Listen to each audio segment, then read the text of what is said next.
Hey, this is Matt. Once again, we're about to another video, and this is a paid request for RB. Thank you so much for that. For those interested in requesting any type of videos, movie reviews, re-reviews, random thoughts, streams, commentaries, tier lists, rankings, video game playthroughs, whatever the case may be, feel free to send it either directly to my PayPal. Do have a CashApp as well. Links are down below in the info box, and I will get to it as soon as I possibly can. And this is for Ariel Australia, the Vast West. Now,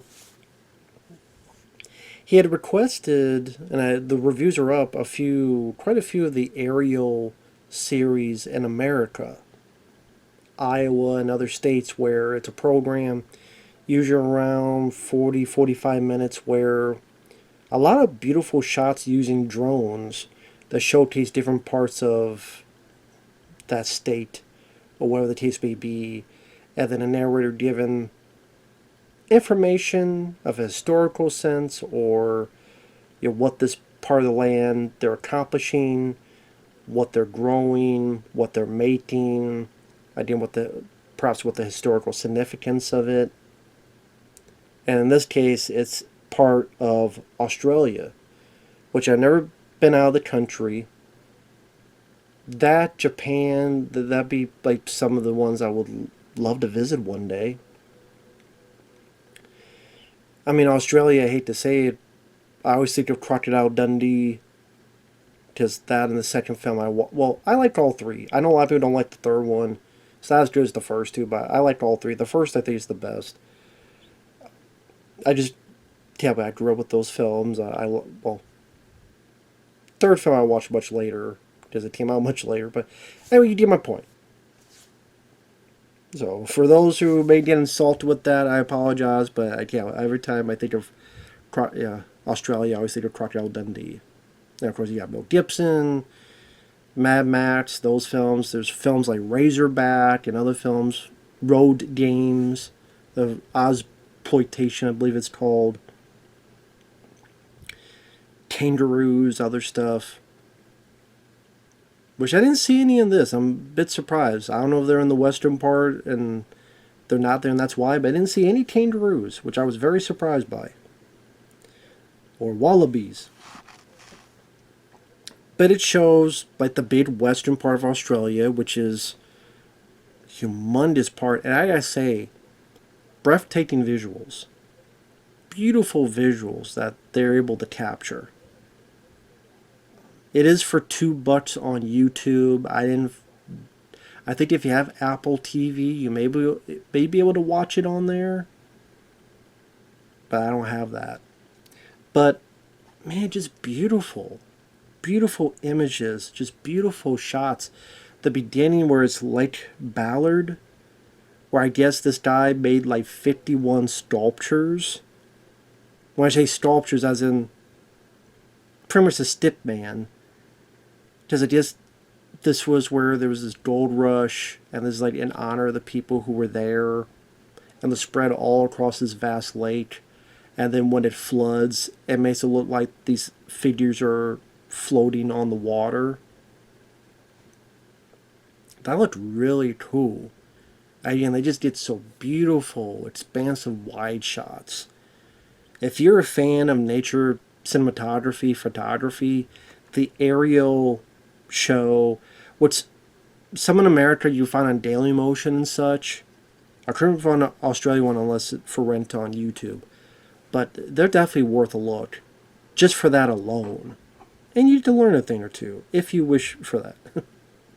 But they show that the pipeline that was created long ago, which is made for over 100,000 people, and you just see how long this pipeline goes across all the pieces of land. They show this one area that's like kind of this hidden place far away, because back then, when gambling was very much looked down upon, frowned upon. Can't remember, they might have said it was outlawed. People would secretly go here and they would play a game called 2-Up, which I never heard of before.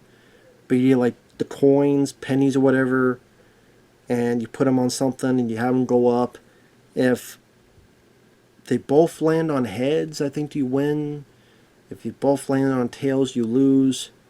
If it's one and then the other, you play again. Again, I never heard of that game before. Sounds simple enough, interesting enough, and then has that. I just see like a gambling mentality, thinking, "Oh, I could win a lot with this. Yeah, I could win with this." So I get the good odds.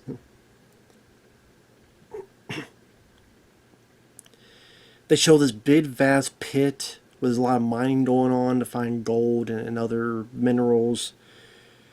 This beautiful piece where the salt, as it's so white, seeming sandwiches of the salt, and people land sail. So they like a sailboat, but because of the wind, that I think up to 60 miles per hour, they'll be able to sail through that landscape. You just see how vast and open it is. It's crazy. There's these neat looking sandstone domes. So it's natural, the geography of after time and sediment has gone away and brushed away, they create like these domes and these caverns and other stuff, domes of rock or whatever, that definitely is unique. Definitely has a unique look to them. There's the, what is it, the Dib River Road, which is like a 400-mile travel, and there's these like cool looking waterfalls and stuff on there. There's these beautiful looking reefs and water, and there's whale sharks, and they explain a bit about the whale sharks. They talk about how back in the day there were millions of camels that were brought to Australia. Well, no, they say there's millions of camels running wild. That's what they say. A lot more was brought, but there's apparently I just never thought of camels in Australia. I don't know why. I just never thought that was a thing. But yeah, apparently there's millions of camels running wild in Australia. Running wild on you. So that'd be kind of funny. You just walked it around and all of a sudden there's a fucking camel.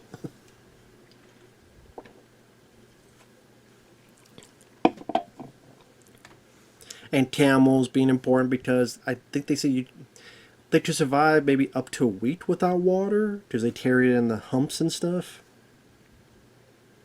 So they can last longer than horses, which is why people use camels more in the desert or in the span of land where you don't know when you're going to get to the next rejuvenation. So you don't get dehydrated and starve to death and shit. They show this jail that I think was open till 1991. They didn't say why it was discontinued. So I don't know if they just moved it somewhere or something happened. But apparently nowadays it's like a tourist attraction, and there's apparently even concerts.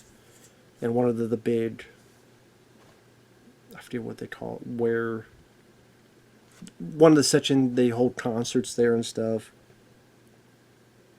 What is it, Airheads? Is it the Lone Rangers? Just an Airheads, you know, they played in prison. Anyway, I love that film, Airheads.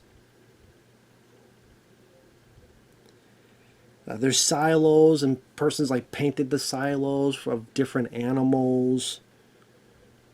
I didn't just, I keep harping on it, just the beauty, complete beauty shots. So stunning I had to stutter. So even like you see like these thousands or hundreds or thousands of sheep just cascading across the landscape as they're herding the sheep, or seeing people pick grapes in the fields. And I will say it's beautiful to visit.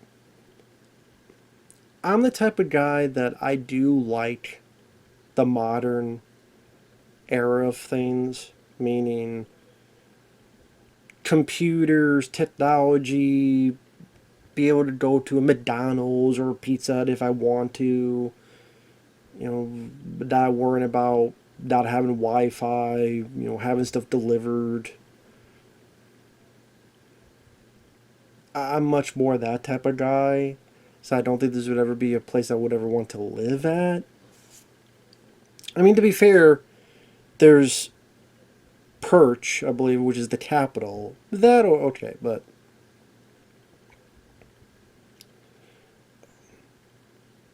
yeah, I don't know how the West is very different from the East. For those who are in Australia, you have to let me know.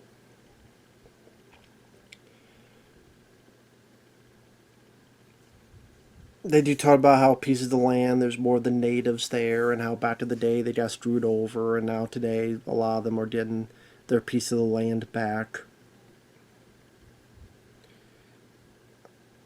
And just a lot more detailed information that I just be reading and rereading what they said. But this was interesting. This was interesting to see.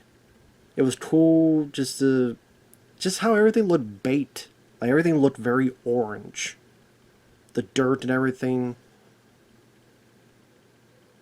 It looked like if you have chicken and it's fricaseed and seed, it's in a certain way where it all looks like orange. I just it was just cool. It was just cool to see. It was just cool to take a look at that. And again, if you're someone who's into photography, worked with drones, and just beautiful scenery, it's one of those things that even if you don't want to listen to the info, you just put on your computer or something, you watch something, you just go, oh, wow, look at that. Just a beauty to look at. You know, the info is just the bonus, but I do appreciate that series of that TV show, however you want to put it.